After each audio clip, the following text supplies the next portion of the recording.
Hi everybody, welcome to this second video on deontology. Today we're going to talk about the principle of humanity. Okay, so let's start. Apart from the categorical imperative, another very important contribution to ethics from Kant is the principle of humanity. In case you haven't done so, please watch my video on the categorical imperative so you fully understand the content of this video. Now, principle of humanity. American philosopher Ross Schaefer-Landau paraphrases this principle as follows. Always treat a human being, yourself included, as an end and never as a mere means. Okay. Interesting principle, don't you think? What does that even mean?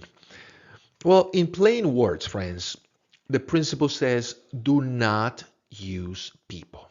Okay? It is never appropriate, or it is always morally reprehensible to use people, including yourself. So, how about that idea? It is wrong, absolutely wrong to use yourself. Okay, I'll say more about that in a moment.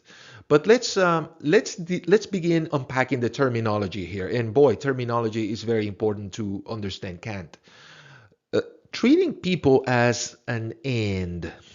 Okay, well, according to Kant, this is the right way of looking at people as ends in themselves.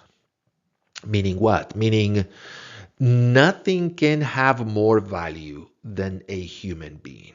Okay? A human being has absolute intrinsic value and worth, and you cannot place anything above that value.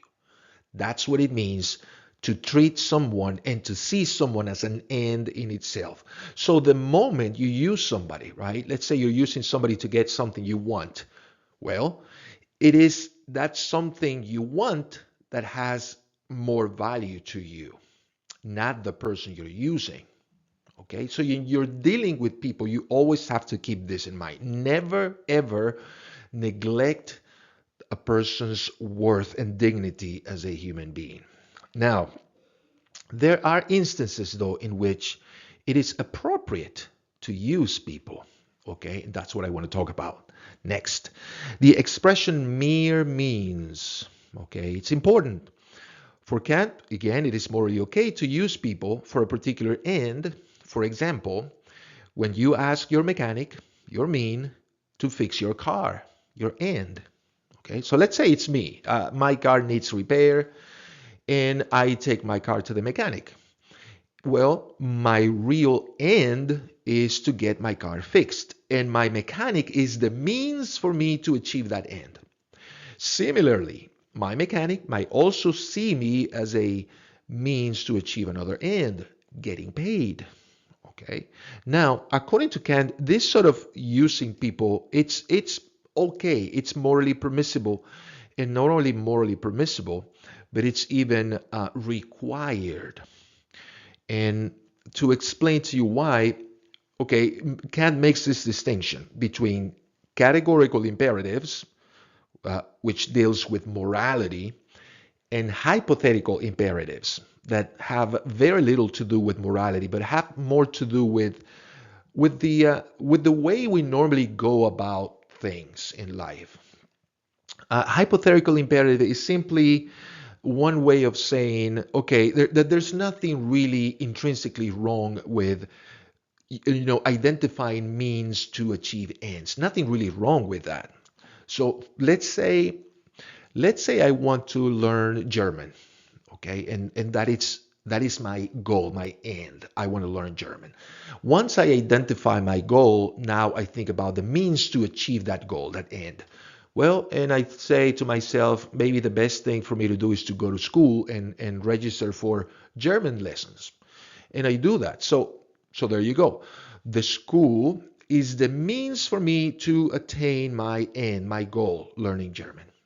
This is absolutely appropriate to do. This is actually required to do, imperative for me to do, which is why Kant calls these scenarios hypothetical imperatives.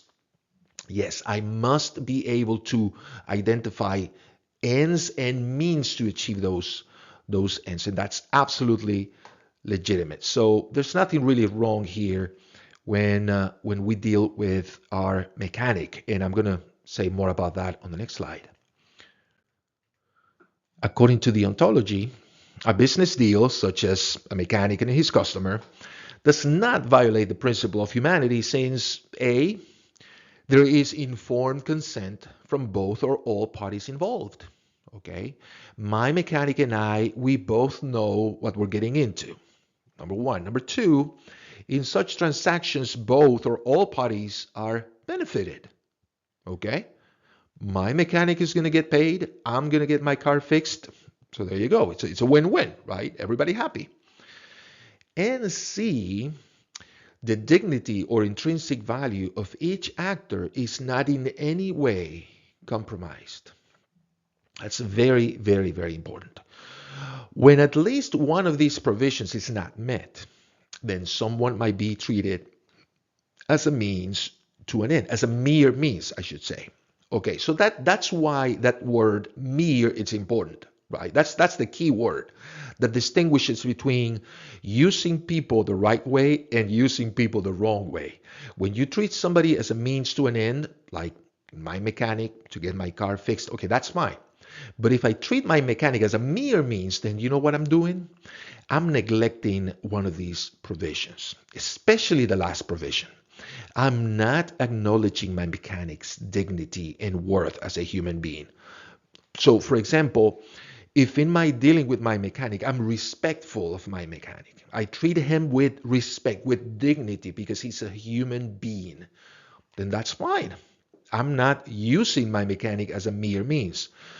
Similarly, and ideally, we want our mechanic to treat us the same way. We don't want our mechanic to fool us into thinking that we need to buy several car parts and there's a lot of issues with the car.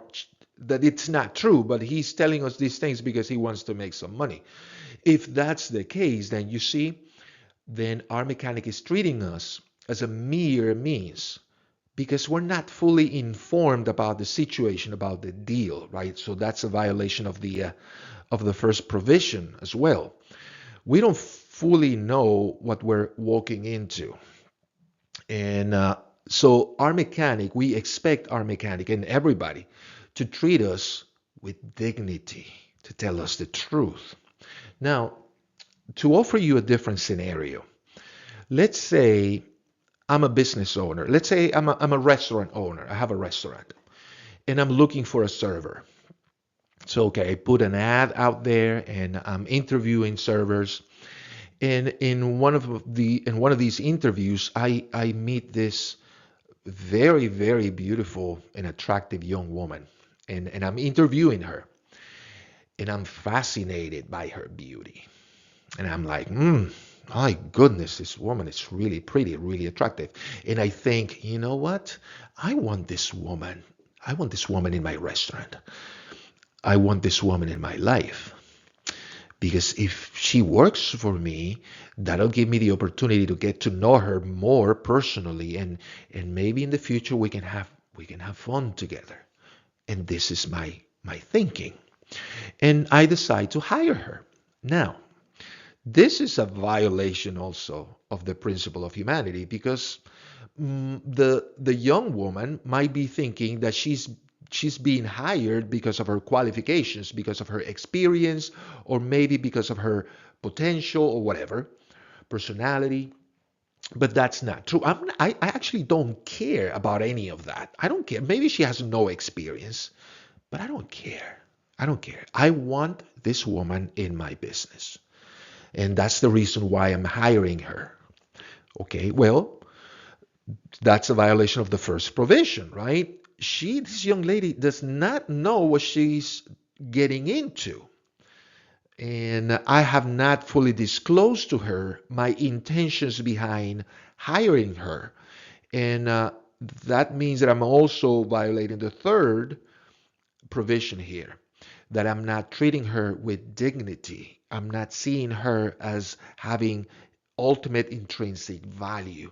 What I'm valuing is my own satisfaction, my own pleasure, and desire of seeing her on a regular basis and having some sort of relationship, maybe. That is what I'm placing above her in terms of value. So I'm using her as a mere means. So how about that? Okay, I hope that example makes sense. The universality of the principle can be clearly seen by putting ourselves in a situation where we can be victimized, used, or taken advantage of without our informed consent, and where our dignity might be compromised. Can someone in her right mind, that is, with the ability to reason, be willing to put herself in that situation? Who will do that? Like nobody, right? Nobody will walk into that scenario. Yeah, I'm going to get into this scenario, this situation in which I don't know if they're going to take advantage of me. I don't know if I'm going to end up being victimized. And I don't fully understand what's going to happen to me and what they're going to do to me. Like nobody will do that. And this is a very important point about the ontology, because the ontology, it's about universal morality. So there is a universal appeal here, right? The fact that nobody will put themselves in that situation proves that there is a universal aspect about the principle of humanity. Nobody likes being used. Nobody likes being taken advantage of and victimized. Like no one, absolutely no one. So this is why this principle has a universal absolute value. Now, we talked about in my video on the categorical imperative the importance of reason, right? Because it's true, some people don't have that ability. They are cognitively challenged or impaired. So it's very important, right? For Kant, those are the two conditions of morality. In order for you to be considered a moral agent, you need those two things, reason and autonomy. Once again, I talked about that in my previous video, so please watch it. Now, let's go to the next slide. An interesting feature of the principle of humanity is that its moral dimension extends to actions done to oneself, especially in cases where we treat ourselves as a mere means to an end. This is when using ourselves is wrong, when we use ourselves as mere means. Think, for example, of those terrorists who are willing to sacrifice their own lives as a mean to advance a particular ideology, cause, or religion. That being the end. Well, so that's it. That's a violation of the principle of humanity in your own person. If you are that person that says, I'm willing to die for my religion, well, obviously it is the religion that has more value than you. Then you can never do that. You are an end in itself. Nothing can have more value than someone's life, someone's humanity. Nothing. So every time we do this, we are violating the principle of humanity. Now, an interesting and controversial case that I discuss with my students at this point in the lecture, right, when we're learning about the ontology, is the case of prostitution. Okay, prostitution. And prostitution, okay, we have this scenario. Let's say, typical scenario. There's a female prostitute and a male customer who decide to have sex for money. Okay. I ask my students, do you think this is a violation of the principle of humanity? And most of the time, most of my students say, no, there's no violation here. This is just a business transaction, just like, you and your mechanic. It's kind of like the same thing. And I'm like, really, is it? Okay, why? Well, students always appeal to the provisions, right? A and B. Well, number one, right, both the customer and the prostitute, they know what they're getting into. And number two, they're both going to benefit from the transaction, let's say. Everybody's going to get what they want. And yeah, it's not like there's some dignity being unacknowledged. And okay, I mean, that is the part that I have problems with, the last uh, provision. Because I do not see, and I have had this conversation with my students like so many times, and I insist, to this day, I do not see how that is not a violation of the principle of humanity. Because see it from the perspective of the customer. They don't really care about the prostitute's life and worth. Like customers don't care if the prostitute is a good or bad person. They don't care about the reasons that led the prostitute to choose this profession, this job, this way of making a living. And I'm pretty sure there is a very difficult and probably sad and traumatic story behind that decision. But customers, they don't care. They don't care about the prostitute's feelings and their struggles and aspirations. None of that matters. For a customer, what matters is the pleasure that they're going to get from the prostitute, enjoying the prostitute's body for a while and then dispose of it, right? And okay, bye bye. So I don't see a lot of dignity in that kind of attitude. Now, think about the prostitute, on the other hand, also violating the principle of humanity in her own person. Because, I mean, think about that idea, right? Okay, I'm going to let somebody enjoy my body. And because in the end, what matters to me is the money that I'm going to get afterwards, right? So it is the money that has worth over yourself. And again, this goes back and forth with my students. My student says, well, the mechanic is doing something very similar. They're being used. Their talents are being used. And I'm like, it's just not the same, though. It's just not the same. Okay, okay. Many years ago, I went to the Netherlands. I had the opportunity to be in Amsterdam. And Amsterdam is famous, among other things, for the red light district. Okay, this is an area of the city in which there's prostitution businesses everywhere. So, and you get to see women on display, naked women with a price tag hanging from their necks. Price tag. Like here, 200 euros for whatever, 20 minutes. Like there's stuff for sale. Like I'm here, take me, use me, enjoy me for whatever, for 200 euros.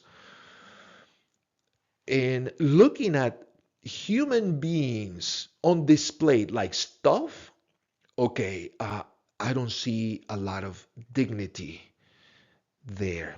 I don't see a whole lot of appreciation for humanity in those kind of circumstances. So I hope you see what I mean. It's just very difficult. Maybe I'm close-minded, but I've heard people saying all kinds of things in favor or against prostitution. But let me tell you though what Kant says about, or what he suggests about prostitution and about sex. Okay, what about sex? Kant believes that sex is only appropriate, only morally appropriate in the context of marriage. That is the only instance in which sex can be morally appropriate between husband and wife or between spouses. Now, you might be thinking, well, that's very old school, right? And of course, Kant lived during the 1700s, so that was a long time ago, and we live in a different world now, right? So we know better now, right? But this is the argument that Kant puts forth in one of his books. He says, okay, this is what we have in a marriage couple. We have two people who have made a commitment, a goodwill commitment. I hope Again, you watch that categorical imperative video. Two people who make the commitment to love each other for the rest of their lives. Okay? For the absolute rest of their life. They're committed to love each other, to support each other, to help each other, to fight for each other, to be there for each other, to pursue each other's dreams, and to have their backs and be together in good and bad times, and taking each other unconditionally, absolutely. And it's and think about it. Somebody who accepts you the way you are. They in that pact, let's say, in that agreement, we have those two people. They accept themselves the way they are, with their all their virtues and their flaws and shortcomings, all of that. And it doesn't matter, good, bad times, they're going to remain together. That's their goodwill commitment. Now, Kant says only here sex can be morally appropriate, because think of the alternative that it's common today. Two people meet, they find each other attractive, appealing, funny, and they decide to have a relationship, and then, a sexual relationship. Normally, this is the way people go about this kind of relationships now. And because I've heard people talking about relationships like all the time, especially when they break up. People say things like that, like this. People say, well, I broke up with so and so because, we're not compatible. We have our differences, and she wants A, I want B. And because it's not fun anymore. It used to be fun. Like 2 years ago when we started dating, it was a lot of fun, but it's not fun anymore. Okay. People say these kind of things all the time when they break up, right, with their whatever significant others. Do you see what's wrong about this sort of justification? It's almost like treating people as mere means to achieve another end. If I'm that person that says, okay, it's not fun anymore, so I broke up with Susie because, okay, we've been together for 5 years, but it's not fun anymore. And, she has very strange ways. That means pretty much this, that what's valuable to me, most valuable, is how I feel. If I'm feeling great with Susie, okay, then we continue a relationship. The moment I stop feeling great, then that's it, Susie, bye-bye, So in the end, I don't care about Susie's a whole lot, if you think about it. If maybe she's going to be super depressed after the breakup. Maybe she was having plans together with me and making, I don't know, making plans for the future, getting married, having a family. But I don't care. I'm not feeling it. I don't feel the same. The magic is gone. So there's no point in me continuing with Susie. People say these things all the times. Maybe you have said some things like that and you've heard things like that from other people. Again, friends, I'm sorry. This is, to me, very clearly treating people as mere means in a relationship. But you don't have that in marriage, according to Kant. You don't have that when two people make that commitment for life in a goodwill base, right? In a good way form. You don't have any of that, because here's the thing: if, let's say, I'm married and I'm actually married, it's not because of how much fun I'm having. Yeah, it's true, I can have fun, and I do have fun with my wife, but we also go through difficult times, right? And she also has ways, and we have differences, and we're not fully compatible, like we're not, and that's okay. The thing about marriage is when you understand that there's going to be struggles, there are going to be differences, but you're committed to be with the person no matter what. Now, you might think that's kind of dumb, but here I'm going to ask you a question. This is the question I ask my students in class. A very important question. Don't you want somebody like that in your life? Like, honestly. Don't you want to have somebody who is committed to be with you till the very end? somebody who is committed to love you, to accept you the way you are, somebody who is going to be with you in good and bad times.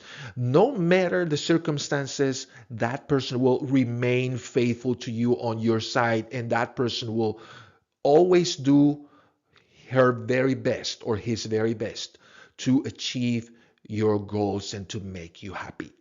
Don't you want somebody like that? In my classes, I ask my students, please raise your hand if you want somebody like that in your life. And you know what? Everybody raises their hand. Well, there's always one or two, not always, I have to say, not always. Sometimes there's one or two students who don't raise their hand. I don't know why. I don't know why. There must be some story, maybe a sad story behind they're not raising their hand. But I mean, honestly, who does not want that? We all want that. And that's the important question to ask, because it means, okay, there is a universal appeal, value, recognition to this idea of the principle of humanity. We want to be treated that way, like we're the most important thing in the world. We all do. Of course, we don't live in that world. And unfortunately, right, that's an ideal world. But it's possible, though. It is still possible, even if we will never live in a perfect ideal world, it is still possible that you can treat people as as ends in themselves, like treat people with absolute value, right? Like they have absolute value, absolute dignity, and never ever put anything above that value. We can do that. I do that in your dealings with your friends and with everybody, even with strangers, with your mechanic. You can. Now, something that was brought up recently, quite recently, in one of my ethics classes. This was quite a revelatory moment for me. This is why I'm so grateful about being a philosophy professor. I have every semester, I have a new opportunity to revisit all these ideas with my students. And I gotta say, my students, they're great. Because they have different insights and perspectives. And it's great when they share those perspectives because it makes me see things in a more nuanced way. And that's always a great thing. So recently, this student asked me this question about the principle of humanity. He asked, so Mr. Molina, the principle of humanity will condemn heroic acts? And I said, well, what do you mean? And he said, well, if I decide to sacrifice myself for the greater good, let's say there is an active shooter and everybody is freaking out, and I decide to go and confront the shooter, knowing that I might die in the process, right? Because it's the right thing to do, right? If I do that, am I violating the principle of humanity? Because I'm treating myself as a mere means. The most valuable thing for me is not really my life, is the community, right? The greater good. So he said, is that wrong according to the ontology? And you know what, friends? The answer is yes, it is. It is wrong. And that was quite a realization that the principle of humanity does not allow for heroic acts. And yet we love heroes, don't we? We absolutely love heroes. We build monuments for people who do these kind of things, who sacrifice themselves for the greater good. These are people we praise and we find incredible, right? And we want to have more heroes in our community, definitely. How can this be wrong according to the ontology? Well, for the simple reason that you cannot place anything above yourself in terms of value. That cannot be your community or your religion or any cause. Nothing can have more value than yourself. Well, sounds a little uh, self-centered, don't you think? But it makes some sense. Now, this is the second realization that I had when the student asked me this question. We totally deviated from the from the lecture, let's say, because this question and this observation made me think of Soren Kierkegaard, the Danish existential philosopher. Kierkegaard made this distinction. He said, he wrote, that there are three ways of existing, three modes of existence, right? And they sort of happen sequentially in many cases, not most cases. Okay, this is what I mean. There's the first mode of existing, which is the like the default way, and he calls it the aesthetic way. Okay, and the aesthetic way of existing is pretty much the when we pursue pleasure and avoid pain. Okay, that's how we are born into this world, with that form of a way of living. Okay, I want to do fun stuff. I want to have fun. I want to have pleasure, and I want to avoid pain. So think about a newborn, for example. You know, newborns, they cry when they're hungry, or when they need to be changed, because it's uncomfortable, right? They feel the pain, and they cry. And they also cry when they want to play, right? They want to have some fun. This is the aesthetic way of existing. And unfortunately, many people, not just babies, but many adults, continue living the aesthetic way, sometimes till they die. And they don't see anything wrong with that, right? Life is all about having fun, right? People say all the time. Well, that's the aesthetic way of thinking, aesthetic way of existing. But then there's two more ways. And the next way is the ethical way. Now, the ethical way of existing is when it happens when we realize the value that people have, when we discover morality through empathy. There you go. Empathy. When we learn to put ourselves in other people's shoes, and we internalize our actions like this way, like, okay, I hate when people are mean to me and they say nasty things to me. I really hate it, and I feel pain. So, well, I guess people feel the same pain when I do mean things to them and when I say nasty things to them. So, okay, there you go. I'm not going to do that. I'm not going to be mean. I'm not going to say nasty things to people. It's wrong. It's the golden rule, right? Don't do to other people what you don't want them to do to you. Okay, so that's the principle that has to do with the ethical way of existing. And this is a different way of living, right? For most people, this is the way of living, the right way of living, the ethical way. But wait a minute, there is another way of existing, according to Kierkegaard.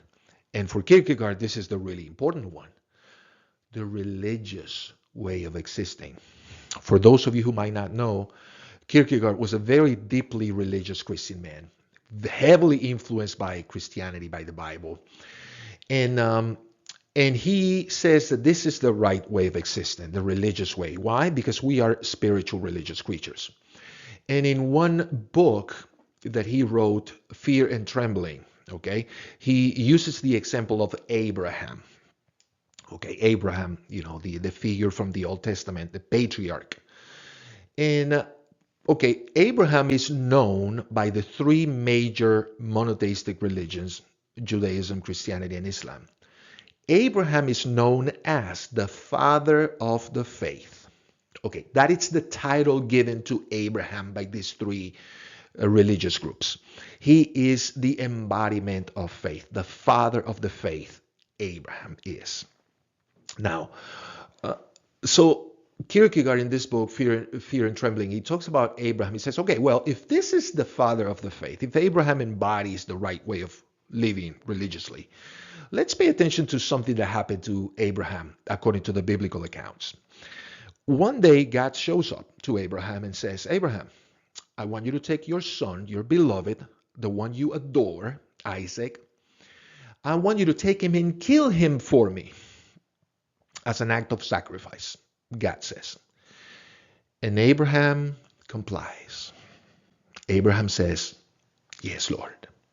So he takes his son early in the morning and he tells his son, let's go to that mountain over there, and we're going to go to the top of the mountain and we're going to worship God. He says something like that. So his son, who at the time I think he's like 11 or 12, he has no idea what's going on, what he's walking into. Oh, that's a violation of the principle of humanity. Yeah. So Isaac has no idea. Okay, he walks with that. And that, Abraham is determined to kill his son. So he takes his son to the top of the mountain and he starts tying his son up.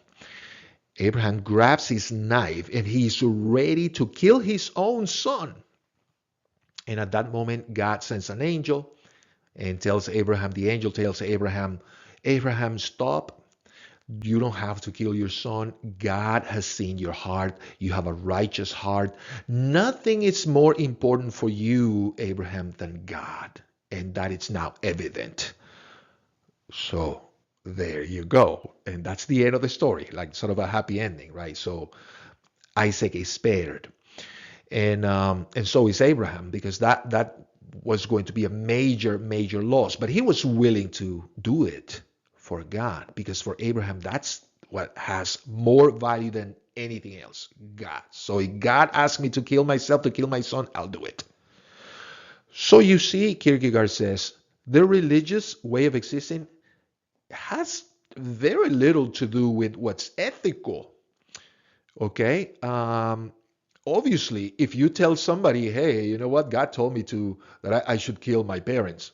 Okay, number one, they're going to think you're crazy. And number two, most likely, they're going to call the police on you, right? And for good reasons.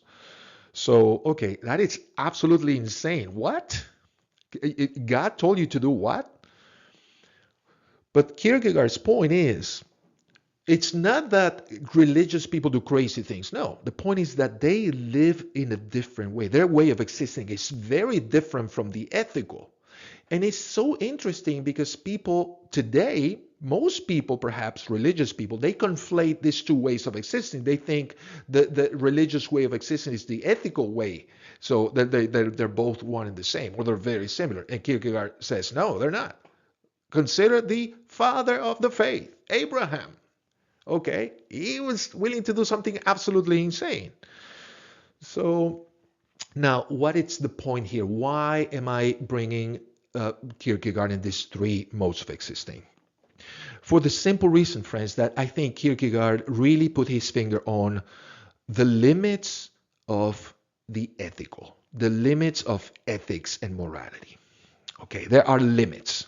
And Kierkegaard and Kant, they managed to establish those limits. If you put something of above yourself in terms of value, okay, that's outside the ethical. That's not ethical anymore. That is something else. And Kierkegaard would say, well, that's something else. It's a religious way of existing, a religious way of thinking. So heroic acts, therefore, are, Kierkegaard would say, fundamentally religious. They're religious in essence, heroic acts. When you decide to place something above yourself in terms of value, when you decide to sacrifice yourself for the greater good, that is religious. That is a religious way of acting.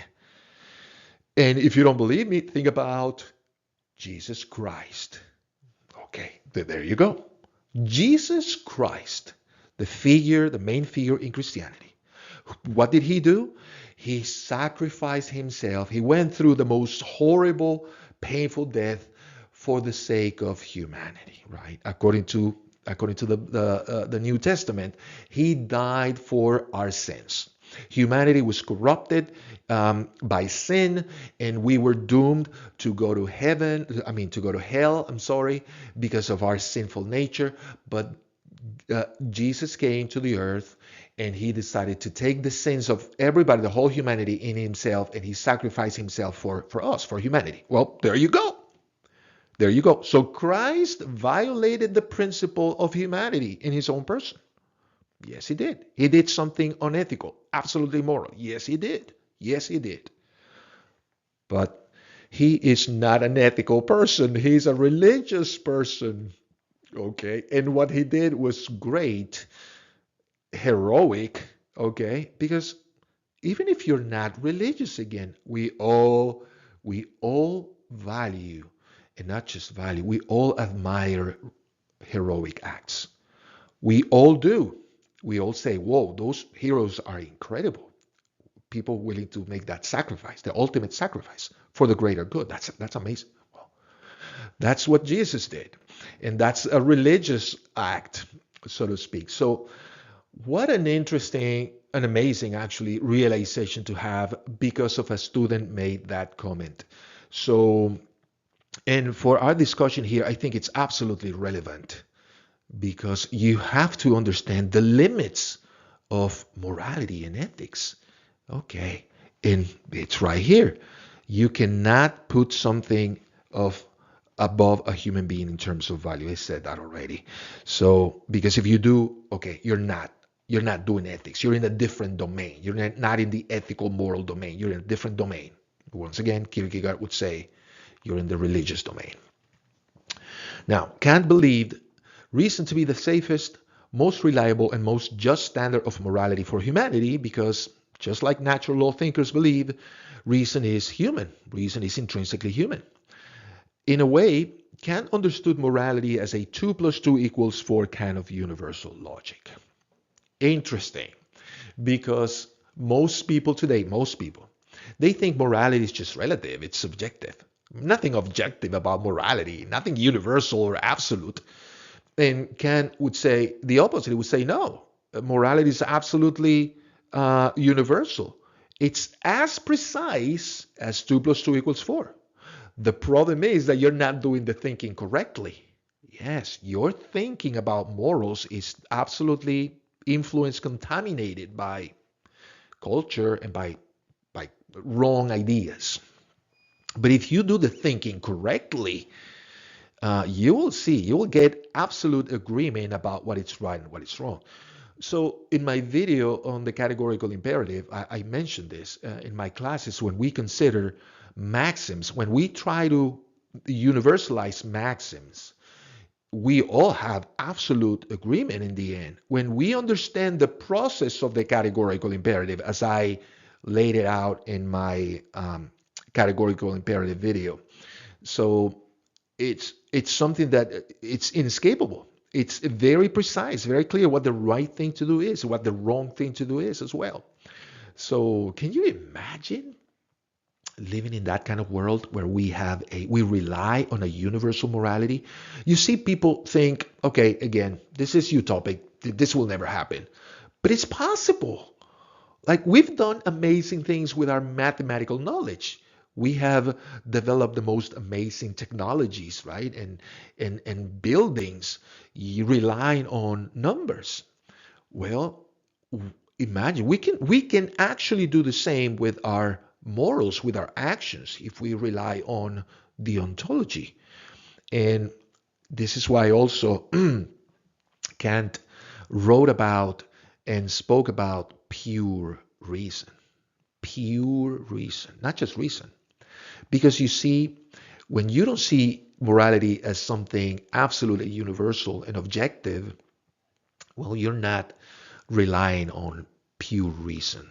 You think you have pure reason. You're using reason, but it's not pure reason. It takes a lot of knowledge to fully get this pure reason thing and these concepts. But again, I insist. I don't think they're crazy, and I don't think that they're that difficult to understand. So, okay, I guess you'll be the judges of that. So let's go to the next slide.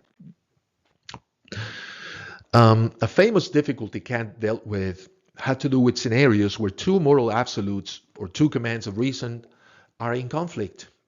Kant believed that purposely deceiving others, lying, was an absolute moral wrong. However, he was aware of circumstances where lying seems to be morally justified. He knew that in some cases lying would be the right thing to do. Now, this is a famous objection that many philosophers, contemporary philosophers, they use against Kant and against the ontology. Suppose you live in Nazi Germany and you're hiding your Jewish neighbor in the attic. Suddenly, two Nazi officials knocked on your door and asked for your neighbor. What should you do? Should you follow the moral absolute of always telling the truth? What should you do? What is the right thing to do, right? knowing that if you tell the truth, your neighbor is going to end up most likely dead. Torture, for sure, right, in this particular scenario. Scottish philosopher W.D. Ross found a way out of this dilemma. He said that in a situation where two moral absolutes seem to be in conflict, a reasonable person, appealing to reason again, a reasonable person will always recognize prima facie duties, duties that at first sight look stronger than other less compelling ones. Prima facie is normally defined as self-evident. So it's going to be self-evident to you what is the right thing to do. This is no real dilemma. Okay, you will know what the right thing to do is in this case, saving an innocent person. That is what has more value, and you will know it immediately, intuitively. So it's not a real issue. And yet, for many critics of Kant, which is probably the majority of philosophers, this actually proves the ontology wrong. This dilemma, and I disagree. I don't think that's the case. I think, number one, when we talked in the categorical imperative video, when we talked about the goodwill, remember the goodwill requirements. One of the requirements is to never object to maxims, to moral actions based on maybes or crazy hypotheticals. And this is what this is. This is a crazy hypothetical. And why crazy? Because what are the chances for you to find yourself in that dilemma? Like, really? What are the chances for you to, okay, you're hiding an innocent person from some criminals who are knocking on your door, and you're like, how likely it is that to happen? It is very strange. It's a very strange scenario. I'm not saying it's not possible. It is possible. It actually happened, right, in history. But I don't think these hypotheticals prove the ontology wrong. I mean, the value of the principle of humanity, the value of the categorical imperative, of the understanding of what is a goodwill, I mean, these things are absolutely valuable and true. So I don't think these crazy hypotheticals and this case of the Nazi Germany example prove anything wrong about the ontology. It just proves that life is difficult sometimes, and when we deal with these dilemmas, okay, it's in dilemmas, it's very, very difficult to know what the right answer is, and yet W.D. Ross says, well, that's not really true. If you find yourself in that dilemma, you'll know immediately what the right thing to do is. So it's not a real dilemma. Okay. What do you think? I would love to know what you think. So please post a comment. I'll be more than happy to read it and respond to it. So criticisms to the ontology in closing. Number one, some philosophers argue against the categorical imperative on the grounds that it is too subjective to will our maxims to become universal absolutes or laws of nature. Okay, it is speculative, right? Can ask us to will in our minds that our maxims become laws of nature. How can we respond to this criticism? This is a question I ask my students, and sometimes as students, my students or one of my students, they provide the right answer. And the right answer, at least for me, is Habermas' concept of intersubjective reason, which we talk about in my video on the categorical imperative. You see, I told you at the beginning, you must watch it. So the idea here is in Habermas, Jürgen Habermas, is a contemporary philosopher, even though he's pretty old. He's like 97 and 98 years old, German philosopher.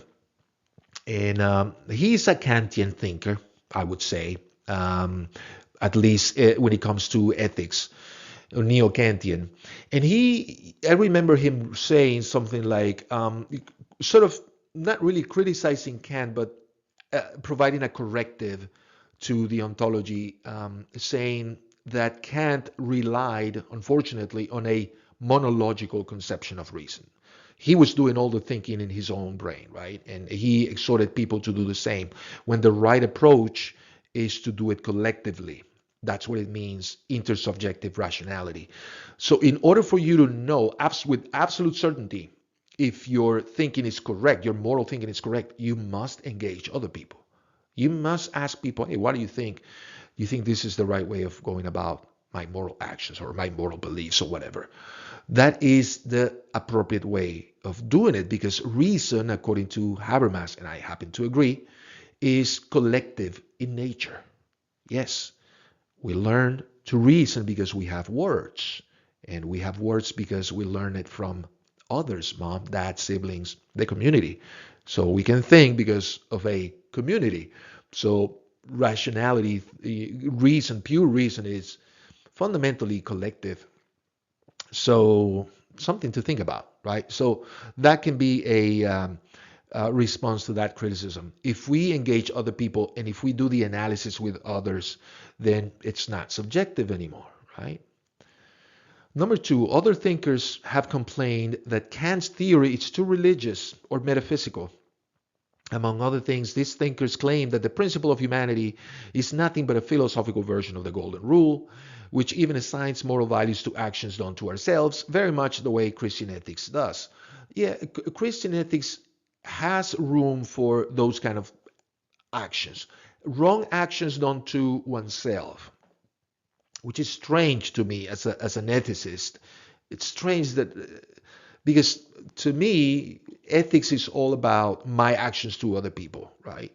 And the clear positive or negative impact of those actions on those people. That's morality. So whatever I do to myself, if nobody else is being affected, well, that's not a moral action. But then Christianity allows for that kind of thinking because of the idea that, according to Christianity, our bodies are the temple of God, and God dwells inside of us. So we have to treat our bodies with respect, with reverence even. And because this is where God lives. So we should never engage in overeating or alcohol abuse or drug abuse because, hey, we're doing harm to the temple of God. Okay, so there's room for that idea. And supposedly many critics of Kant, they say, well, I remember reading this many times, that Kant tried to rationalize Christianity. He tried to turn Christianity into some ethical, rational system. And that's supposedly the essence of Kant's deontology. So I don't know. I don't know what you think. But we actually established, thanks to to Kierkegaard, we established the limits, right, of the ethical, of morality, with this distinction of the three ways of existing. So, anyways, tell me what you think. Finally, the ontological values of autonomy and rationality limit the moral domain to human beings. Most Kantian thinkers, in fact, affirm that non-human animals do not have any moral status. So animals, to speak about animal rights, it's absurd, according to many, perhaps most, Kantian thinkers. Because again, in order for you to be considered moral, you need reason and autonomy, and animals don't have none of those. They act by instinct. So, okay, so that might be a fair criticism because, okay, many of us care about animals. They're sentient beings. They feel pain and pleasure, so that's something to be mindful of. Um, so that's it. Uh, this is not the whole of the ontology, obviously. Kant wrote so much about ethics and about so many other things, metaphysics especially.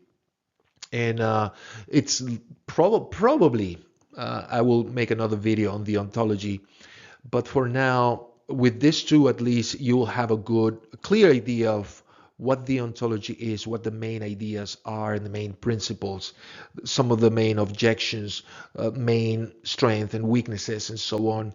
And also, I added my own views on this presentation. So in order to make it relevant, useful, okay, because yeah, no system of thought, no ethical theory probably is perfect, but hey, this one's not bad.